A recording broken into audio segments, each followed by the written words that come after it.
नमस्कार दोस्तों, मैं विकास चौधरी संभव एकेडमी के YouTube चैनल पर आपका स्वागत करता हूं।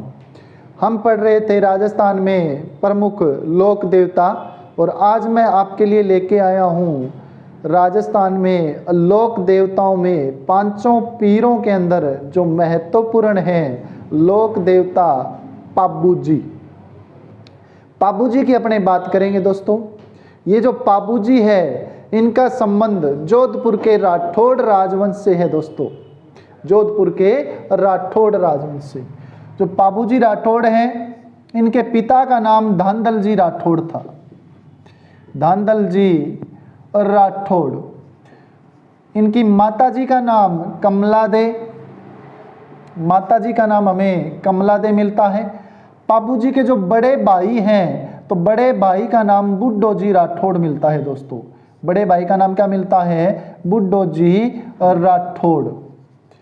पाबू जी की दो बहनें थी और इनकी बहनों का नाम हमें मिलता है सोना और पेमा। ये जो बुड्ढो जी राठौड़ हैं, इनके जो पुत्र था, इनके पुत्र का नाम हमें मिलता है रूपनाथ। क्या नाम मिलता है दोस्तों? रूपनाथ, या इन्हें जरड़ा जी भी कहते हैं दोस्तों। क्या कहते हैं? जरड़ा जी। रूपनाथ अथवा जरड़ा जी। और इन्हें हिमाचल प्रदेश में हिमाचल प्रदेश में बालकनाथ के नाम से जाना जाता है। बालकनाथ के नाम से पूजा जाता है किनको? रूपनाथ जी को हिमाचल प्रदेश में। जो पाबू जी राठौड़ हैं, इनके एक जीजा जी थे, जीजा। तो जीजा का नाम था जिंदराव खिच्ची। और ये जो जिंदराव खिच्ची है, ये जायल क्षेत्र पड़ता है दोस्तों नागौर में। तो जायल नागौर के रहने वाले थे कौन? जिंदराव खिच्ची। जो पाबू जी है, इन्हीं के समय एक महिला थी जिसका नाम है देवल चारणी। और ये देवल चारणी कौन है दोस्तों? देवल चारणी है ये काचला चारण की पत्नी है। काचला चारण। और काचला चारण कहाँ का था दोस्तों? नागौर का था। कहाँ का था? नागौर। और इसी देवल चारणी के पास एक घोड़ी थी और इसकी घोड़ी का नाम जो मिलता है वो मिलता है केसर कालमी। काले रंग की एक घोड़ी थी जिसका नाम क्या है? केसर कालमी। और जो केसर कालमी घोड़ी है ये पाबू जी को भेंट में दी थी। किसने? देवल चारणी ने। किसको दे दी? पाबू जी को भेंट में कौन सी घोड़ी दी थी? केसर कालमी। किसने दिया था? देवल चारणी ने। देवल चारणी का जो काचला चारण है, इनका संघर्ष था जिंदराव खिच्ची के साथ। और देवल चारणी के पास बहुत सारी गायें थी। तो जब घोड़ी दी तो बाबू जी को कहा देवल चारणी ने कि जब भी मुझ पर संकट आएगा या मेरे गायों पर जब भी संकट आएगा तो ये घोड़ी ही निनाने लग जाएगी, तो आप मेरी रक्षा के लिए पहुंच जाना। तो बाबू जी ने वचन दिया कि मैं वचन देता हूं, जब भी घोड़ी ही निनाएगी, आप पर कोई संकट आएगा, मुझे पता लगेगा तो मैं आपकी रक्षा के लिए पहुंच जाऊंगा। ये बात किसने कही थी? पाबू जी राठौड़ ने। होता क्या है दोस्तों, धीरे धीरे पाबू जी बड़े हुए, इनकी उम्र हुई शादी के लायक उम्र हुई। तो पाबू जी का जो विवाह है तो इनका विवाह होता है जी अमरकोट में। कहाँ होता है? अमरकोट में। और अमरकोट कहाँ पड़ता है दोस्तों? पाकिस्तान में। कहाँ पड़ता है? पाकिस्तान में। अमरकोट का एक राजा था, राजा का नाम है सूरजमल सोडा। क्या नाम है? सूरजमल सोडा। और ये कहाँ के राजा हैं? अमरकोट पाकिस्तान के। सूरजमल सोडा की पुत्री और इनकी बेटी का नाम था सुप्यार दे। क्या नाम था दोस्तों? सुप्यार दे, या इन्हें कहा जाता है फुल्लम दे। क्या कहा जाता है? फुल्लम दे। फुल्लम दे के साथ पाबू जी का क्या होता है? विवाह होता है। जब विवाह हो रहा था, पाबू जी फेरे ले रहे थे, तो इन्होंने पहला फेरा लिया, वो पूरा हो गया। बाबूजी ने दूसरा फेरा लिया, वो भी पूरा हो गया। बाबूजी ने तीसरा फेरा लिया, वो भी पूरा हो गया दोस्तों। और चौथा फेरा लेना इन्होंने जैसे ही प्रारंभ किया बाबूजी ने, तो बीच रास्ते में आए थे, यानी आधा ही हुआ था, यानी फेरे 3.5 हुए। और 3.5 फेरों के समय घोड़ी है वो हिनहिनाने लगी। तो बाबूजी ने सोचा देवल चारनी पर संकट आया है। तो बाबूजी विवाह मंडप से उठते हैं, फेरे बीच में छोड़कर देवल चारनी की रक्षा के लिए आते हैं। होता क्या है कि जिंदराव खिच्ची है, ये देवल चारनी की गायें ले जाता है, गाय ले जाता है। अब देवल चारनी की गायों की रक्षा करते हुए बाबूजी वीर गति को प्राप्त हो जाते हैं दोस्तों। बाबूजी क्या हो जाते हैं? वीर गति को प्राप्त हो जाते हैं। और बाबूजी की हत्या इनके बहनोई जिंदराव खिच्ची ने की थी। जिंदराव खिच्ची के साथ संघर्ष हुआ और इस संघर्ष में बाबूजी क्या हो गए? वीर गति को प्राप्त हो गए दोस्तों, वीर गति को प्राप्त हो गए। अब बाबूजी की हत्या का बदला, इस युद्ध में बाबूजी के बड़े भाई बुड्ढो जी भी मारे जाते हैं। तो बाबूजी की हत्या का बदला जो लिया था वो किसने लिया था? रूपनाथ ने लिया था। बाबूजी के भतीजे रूपनाथ ने अपने चाचा की हत्या का बदला लिया और जिंदराव खिच्ची को मार दिया, जिंदराव खिच्ची को मार दिया। बाबूजी का जो जन्म स्थान हमें मिलता है वो मिलता है कोलूमंड फलोदी जोधपुर, कोलूमंड फलोदी तहसील जोधपुर। ये बाबूजी का क्या है दोस्तों? जन्म स्थान है। राजस्थान में ऊंट लाने का श्रेय, तो राजस्थान में ऊंट लाने का श्रेय किसे दिया जाता है? बाबूजी को दिया जाता है ऊंट लाने का श्रेय। तो बाबूजी को कहा जाता है ऊंटों का लोक देवता। क्या कहा जाता है दोस्तों? ऊंटों का लोक देवता किसे कहते हैं? बाबूजी राठौड़ को कहते हैं। जब ऊंट बीमार हो जाता है तो बाबूजी की फड़ का वाचन किया जाता है रावण हत्ते वाद्य यंत्र के साथ। तो बाबूजी की फड़ कौन से वाद्य यंत्र के साथ बांधी जाती है? फड़ रावण हत्ता वाद्य यंत्र बजाते हुए। कौन सा वाद्य यंत्र बजाते हुए? रावण हत्ता वाद्य यंत्र बजाते हुए बाबूजी की फड़ का वाचन किया जाता है। इनकी फड़ का वाचन है वो रात के समय किया जाता है। ऊंट बीमार होने पर कौन से लोक देवता की फड़ का वाचन किया जाता है? तो बाबूजी की फड़ का वाचन किया जाता है दोस्तों। अब देखिए बाबूजी को पीर के रूप में भी पूजा जाता है। तो एक मेहर जाति है, तो मेहर जाति के मुसलमान, मेहर जाति के मुस्लिम लोग बाबूजी को पीर के रूप में पूजते हैं। किसके रूप में पूजते हैं दोस्तों? पीर के रूप में पूजते हैं। बाबूजी की जो वीर गाथाएं हैं उनको कहा जाता है पवाड़ा। तो पवाड़ा क्या है? बाबूजी की वीर गाथाएं क्या कहलाता है? पवाड़ा। और पवाड़े गाते समय जो वाद्य यंत्र बजाया जाता है वो बजाया जाता है दोस्तों माठ वाद्य यंत्र। कौन सा वाद्य यंत्र है? माठ। फड़ बांधते समय रावण हत्ता, लेकिन बाबूजी के पवाड़े गाते समय वाद्य यंत्र कौन सा बजाया जाता है? माठ। जब बाबूजी थे तो उस समय प्लेग रोग फैला हुआ था, तो इन्हें प्लेग रक्षक देवता भी कहा जाता है, प्लेग रक्षक कहा जाता है। बाबूजी को लक्ष्मण का अवतार कहते हैं। किसका अवतार कहते हैं? लक्ष्मण का।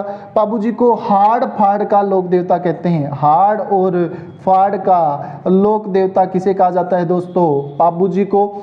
ऊंटों का लोक देवता कहा जाता है बाबूजी को। लेकिन ऊंटों की लोक देवी यदि पूछ ली जाए तो ऊंटों की लोक देवी है अंता देवी। और अंता देवी का मंदिर कहाँ है दोस्तों? बीकानेर में। कहाँ बना हुआ है? बीकानेर में बना हुआ है। अब बाबूजी की जीवनी पर एक ग्रंथ लिखा गया पाबू प्रकाश। बाबूजी की जीवनी पर कौन सा ग्रंथ लिखा गया दोस्तों? पाबू प्रकाश। और ये जो पाबू प्रकाश ग्रंथ है इसके रचनाकार आसिया मोड जी हैं दोस्तों। कौन है? आसिया मोड जी। कौन से ग्रंथ के रचनाकार? पाबू प्रकाश के रचनाकार कौन है? आसिया मोड जी। बाबूजीरा दूहा, ये बाबूजीरा दूहा रामनाथ कविया ने लिखा था। बाबूजीरा दूहा और बाबूजीरा सोरठा ये देपाजी बिट्ठू ने लिखा था दोस्तों। किसने लिखा था? देपाजी बिट्ठू ने लिखा था। तो ऊंट बीमार होने पर कौन से लोक देवता की पूजा अर्चना की जाती है? बाबूजी की। 3.5 फेरों वाला लोक देवता किसे कहते हैं? बाबूजी राठौड़ को कहते हैं। किसको कहते हैं? बाबूजी राठौड़ को। गुजरात का एक शासक था जिसका नाम था आना बघेला। क्या नाम था दोस्तों? आना बघेला।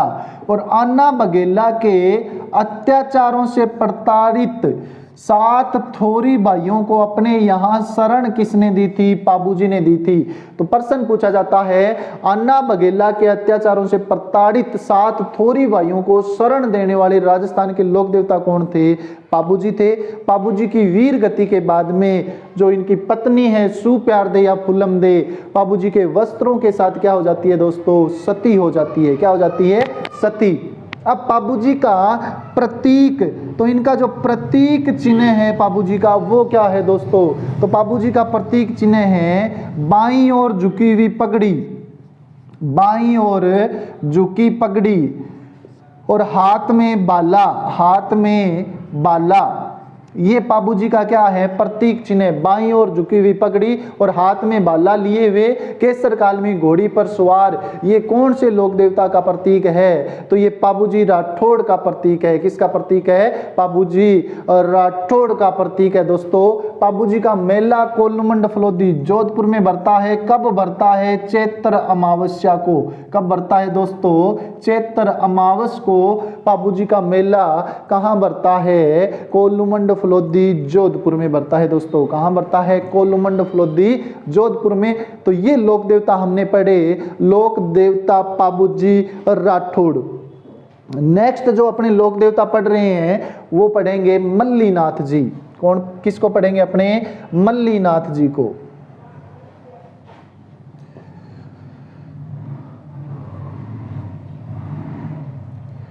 आप हमारे संभव एकेडमी के YouTube चैनल को ज़्यादा से ज़्यादा लाइक करते रहें और शेयर करते रहें। आपको वीडियो यहाँ मिलते रहेंगे। नेक्स्ट लोक देवता हम पढ़ने जा रहे हैं मल्लीनाथ। और जो मल्लीनाथ जी है इनकी बात करें तो ये मालानी क्षेत्र के प्रसिद्ध है दोस्तों। कौन से क्षेत्र के? मलानी या मालानी। और मालानी कहाँ पड़ता है? बाड़मेर में। कहाँ पड़ता है? बाड़मेर में। कहा जाता है मल्लीनाथ जी के नाम पर ही मालानी क्षेत्र का नाम पड़ा था। मल्लीनाथ कौन है दोस्तों? तो मल्लीनाथ का जन्म राठौड़ वंश में हुआ था। जोधपुर के जो राठौड़ हैं उसी परिवार में इनका क्या होता है? जन्म। और इनके पिता का नाम था सल्लेखा। क्या नाम था? सल्लेखा राठौड़। सल्लेखा राठौड़ मल्लीनाथ जी के पिताजी का नाम है। इनकी माता का नाम जानी दे। माता का नाम क्या मिलता है हमें? जानी दे राठौड़ इनकी माता का नाम मिलता है, मल्लीनाथ जी की माता का नाम। और मल्लीनाथ जी को जैन जो धर्म के लोग हैं, जैनों में इन्हें 19वां तीर्थंकर माना गया है दोस्तों। कितवां तीर्थंकर है? 19वां तीर्थंकर। तो जैनों के 19वें तीर्थंकर के रूप में किसको पूजा जाता है? लोक देवता मल्लीनाथ जी को पूजा जाता है। और इन्हें स्त्री और पुरुष दोनों मानते हैं जैन धर्म के लोग। मल्लीनाथ जी की जो धर्म पत्नी है, इनकी धर्म पत्नी का नाम था रूपादे। क्या नाम था दोस्तों? रूपादे नाम था। इन्होंने 1378 ईस्वी में, कब दोस्तों? 1378 ईस्वी में एक साथ 13 मुस्लिम शासकों को पराजित किया। एक साथ 13 मुस्लिम शासकों को पराजित किया। कितने मुस्लिम शासकों को पराजित किया दोस्तों? 13 मुस्लिम शासकों को। इसीलिए एक कहावत का जन्म हो गया, 13 तुंगा भागिया माले सलखणी आया। इस कहावत का संबंध कौन से लोक देवता से है? तो मल्लीनाथ जी से है। पटवार 2016 में यह प्रश्न पूछा गया था, 13 तुंगा भागिया माली सलखानी आया। इस कहावत का संबंध कौन से पशु मेले से है? तो मल्लीनाथ पशु मेले से है। यह प्रश्न पूछा गया था दोस्तों। मल्लीनाथ जी को वीर चमत्कारिक योद्धा कहा जाता है। वीर चमत्कारिक योद्धा, चमत्कारिक योद्धा के नाम से जाना गया है। वीर चमत्कारिक पुरुष भी किसको कहा जाता है दोस्तों? मल्लीनाथ जी को कहा जाता है। मल्लीनाथ जी को वीर चमत्कारिक योद्धा या वीर चमत्कारिक पुरुष भी किसको कहा गया है? मल्लीनाथ जी को कहा गया है। और इन्हीं मल्लीनाथ जी ने कुंडा पंथ चलाया था दोस्तों। कौन सा पंथ चलाया था? कुंडा पंत मल्लीनाथ जी का जो मेला है, इनका मेला जो भरता है तिलवाड़ा क्षेत्र में भरता है दोस्तों। कहाँ? तिलवाड़ा। और ये तिलवाड़ा जो है ये बाड़मेर में पड़ता है दोस्तों। कहाँ पड़ता है? बाड़मेर में। तो तिलवाड़ा बाड़मेर में इनका मेला भरता है। कब भरता है? चैत्र महीने में कृष्ण पक्ष की एकादशी से शुक्ल एकादशी तक भरता है दोस्तों। चैत्र कृष्ण एकादशी से चैत्र शुक्ल एकादशी तक मल्लीनाथ पशु मेला कहाँ भरता है? राजस्थान के बाड़मेर जिले के तिलवाड़ा क्षेत्र में भरता है दोस्तों।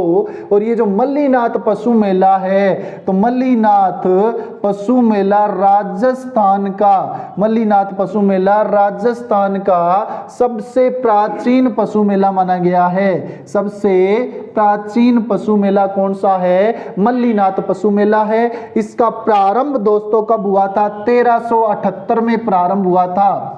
इसका आरंभ कब माना जाता है? 1378 में। बाद में ये बंद हो गया, लेकिन जब जोधपुर के राजा बने 1583 में मोटा राजा उदय सिंह, तो मोटा राजा उदय सिंह ने इस मेले को, मोटा राजा उदय सिंह ने इस मेले को पुनः प्रारंभ करवाया। पुनः आरंभ किसने करवाया था? मोटा राजा उदय सिंह ने इस मेले को पुनः आरंभ करवाया। और पुनः आरंभ कब करवाया दोस्तों? 1583 में। कब आरंभ करवाया था? 1583 में। अकबर ने मोटा राजा उदय सिंह को राजा बनाया था, आपको पता ही है। तो ये लोक देवता कौन से हुए दोस्तों? मल्लीनाथ जी। इनको वीर चमत्कारिक पुरुष या वीर चमत्कारिक योद्धा भी किसको कहा गया है? मल्लीनाथ जी, जिनको जैनों का 19वां तीर्थंकर भी माना जाता है दोस्तों। इनका मेला तिलवाड़ा बाड़मेर में, जो राजस्थान का सबसे प्राचीन पशु मेला है, प्रारंभ 1378 में हुआ, पुनः प्रारंभ 1583 में। किसने किया था? मोटा राजा उदय सिंह ने। और इन्हीं के बेटे का नाम जगमाल था। मल्लीनाथ के बेटे का नाम क्या था दोस्तों? जगमाल था। तो आज हमने पढ़ा लोक देवता मल्लीनाथ जी को। किसको पढ़ा? लोक देवता मल्लीनाथ जी। इससे पहले हमने पढ़े थे पाबूजी राठौड़। किसको पढ़ा था? वीरवर पाबूजी राठौड़ को। नेक्स्ट हम जो लोक देवता पढ़ने जा रहे हैं उनका नाम है देव नारायण जी। क्या नाम है दोस्तों? देव नारायण जी। तो नेक्स्ट हम पढ़ेंगे लोक देवता देव नारायण जी के बारे में। देव नारायण, ये जो देव नारायण जी है ये गुर्जर जाति से संबंधित है दोस्तों। कौन सी जाति से? गुर्जर जाति से। इनके बचपन का नाम उदय सिंह था। बचपन का नाम क्या था दोस्तों? उदय सिंह। उदय सिंह किसका नाम था? देव नारायण जी का नाम था। और इनके पिता के नाम की बात करें तो इनके पिताजी का नाम था सवाई भोज। क्या नाम था? सवाई भोज। इनकी माता का नाम सेड्डू खट्टाणी था। माता का नाम क्या था? सेड्डू खट्टाणी। अब ये जो सवाई भोज है इनके शत्रु थे बिनाए के शासक। शत्रु कौन थे? बिनाए जो क्षेत्र पड़ता है अजमेर में, यहाँ का राजा था दुर्जन साल। यहाँ का राजा कौन था? दुर्जन साल है। ये शत्रु हैं किसके? सवाई भोज के। और दुर्जन साल ने सवाई भोज की क्या कर दी दोस्तों? हत्या कर दी। सवाई भोज की क्या कर दी? हत्या। अर्थात उदय सिंह अर्थात देव नारायण के पिताजी की हत्या कर दी। हत्या कर दी। तो देव नारायण जी अपने पिता की हत्या का क्या लेंगे? बदला लेंगे। तो पिता की हत्या का बदला लेने के लिए देव नारायण जी ने दुर्जन साल की वध कर दिया। दुर्जन साल का क्या कर दिया? वध कर दिया। अब वध किया तो वध करने में यानी दुर्जन साल को मारने में देव नारायण जी की सहायता, तो इनकी जो सहायता की थी दोस्तों वो की थी माकड़ जी ने। किसने की थी? माकड़ जी ने। तो माकड़ जी का मेला कहाँ भरता है? बिनाए अजमेर में भरता है दोस्तों। कहाँ भरता है? बिनाए अजमेर में। कब भरता है? आषाढ़ महीने में शुक्ल पक्ष की दूज को। कब भरता है? आषाढ़ शुक्ल द्वितीया। अब दुर्जन साल को मारकर अपने पिता की हत्या का बदला लिया। तो बिनाए की सीट है, बिनाए की जो गद्दी है ये खाली होगी। तो बिनाए की गद्दी पर इन्होंने, किसने?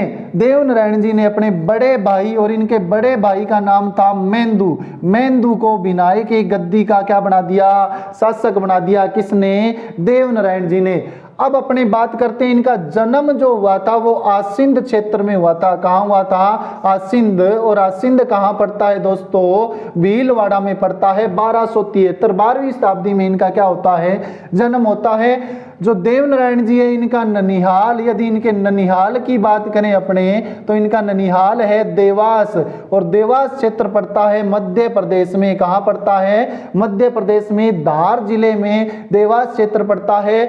और धार का एक राजा था जय सिंह। धार का राजा कौन था? जय सिंह। और जय सिंह की बेटी थी पिप्पलदे। पिप्पलदे पुत्री का नाम क्या था? पिप्पलदे। पिप्पलदे और देवनारायण जी का क्या हो जाता है दोस्तों? विवाह। तो देवनारायण जी की पत्नी का नाम क्या है? पिप्पलदे नाम था। क्या नाम था?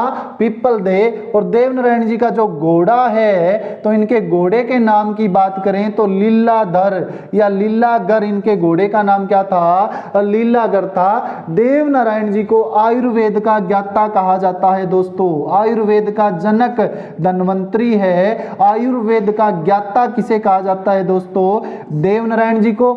इन्होंने गुर्जरों में क्रांति पैदा की, तो राज्य क्रांति का जनक किसे कहा जाता है दोस्तों? देवनारायण जी को कहा जाता है राज्य क्रांति का जनक।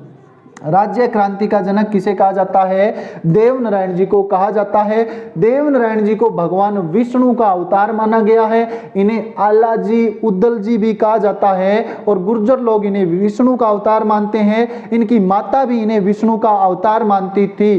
तो देवनारायण जी हैं, तो देवनारायण जी के मंदिरों में मूर्ति नहीं होती, अपितु मूर्ति की जगह लाल ईंट की पूजा की जाती है दोस्तों। किसकी पूजा की जाती है? लाल ईंटों की पूजा। किसके मंदिरों में की जाती है? देवनारायण जी के मंदिरों में की जाती है। किसकी पूजा? लाल ईंटों की पूजा की जाती है। नीम की पत्तियों का औषधीय जो महत्व जो बताया था, ये देवनारायण जी ने बताया था दोस्तों। किसने बताया था? देवनारायण जी ने नीम की पत्तियों का औषधीय महत्व बताया था। अब देवनारायण जी पर एक फिल्म भी बनी है, और देवनारायण जी की फिल्म में जो देवनारायण जी की भूमिका है, तो देवनारायण जी की भूमिका निभाई थी नाथू सिंह गुर्जर ने।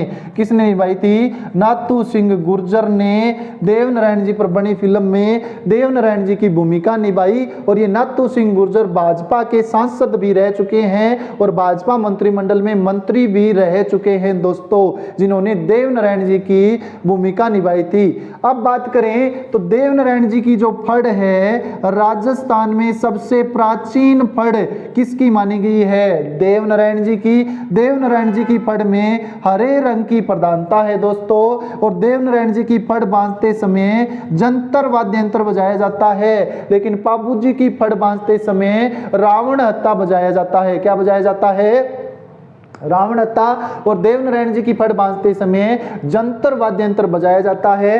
राजस्थान की सबसे लंबी और सबसे छोटी भी फड़ की यदि बात करें, तो सबसे लंबी और सबसे छोटी जो फड़ है वो देवनारायण जी की है। छोटी की बात करें तो इसका साइज है 2 × 2 सेंटीमीटर का। 2 × 2 सेंटीमीटर का।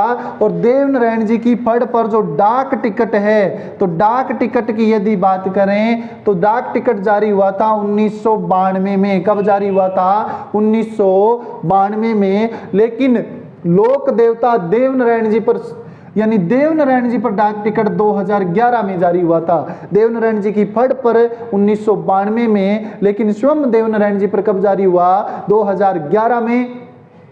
अब इनके मेले की चर्चा करें तो देवनारायण जी का जो मेला है वो बढ़ता है दोस्तों। देवनारायण जी का यदि मेले की अपनी बात करें तो भाद्रपद महीने में बढ़ता है दोस्तों। भाद्रपद महीने के शुक्ल पक्ष की सप्तमी को देवनारायण जी का मेला बढ़ता है। मेला कहाँ बढ़ता है दोस्तों? आसिंद भीलवाड़ा में। कहाँ बढ़ता है? आसिंद भीलवाड़ा में। देवधाम जोधपुरिया, और ये देवधाम जोधपुरिया है, ये कहाँ पड़ता है? टोंक के निवाई तहसील में। टोंक की निवाई तहसील में पड़ता है। इसके अलावा इनका जो अन्य मंदिर है वो देव जी की डूंगरी, और देव जी की डूंगरी कहाँ है? चित्तौड़ में। और देव जी की डूंगरी का जो निर्माण करवाया था वो महाराणा सांगा ने करवाया था। महाराणा सांगा 80 गांव वाला योद्धा, हिंदू पत बादशाह, मीरा जी के ससुर, बाई जो मीरा थी, मीरा के ससुर कौन थे? महाराणा सांगा, जिनके एक हाथ नहीं था और एक पैर नहीं था। महाराणा सांगा देवनारायण जी से यानी प्रभावित थे, देवनारायण जी को आराध्य मानते हैं। तो देव जी की डूंगरी महाराणा सांगा ने कहाँ बनवाई दोस्तों? चित्तौड़ में बनवाई। तो ये हमारे जो लोक देवता थे वो कौन थे? देवनारायण जी। आज हमने पढ़ा पाबू जी के बारे में, मल्लीनाथ जी के बारे में और देवनारायण जी के बारे में। अब आपको नेक्स्ट जो वीडियो में हम पढ़ेंगे वो पढ़ेंगे देव बाबा के बारे में। तब तक के लिए नमस्कार, ऑल दी बेस्ट। संभव एकेडमी के यूट्यूब चैनल को ज़्यादा से ज़्यादा शेयर करें, सब्सक्राइब करें दोस्तों और लाइक करें। Okay, all the best.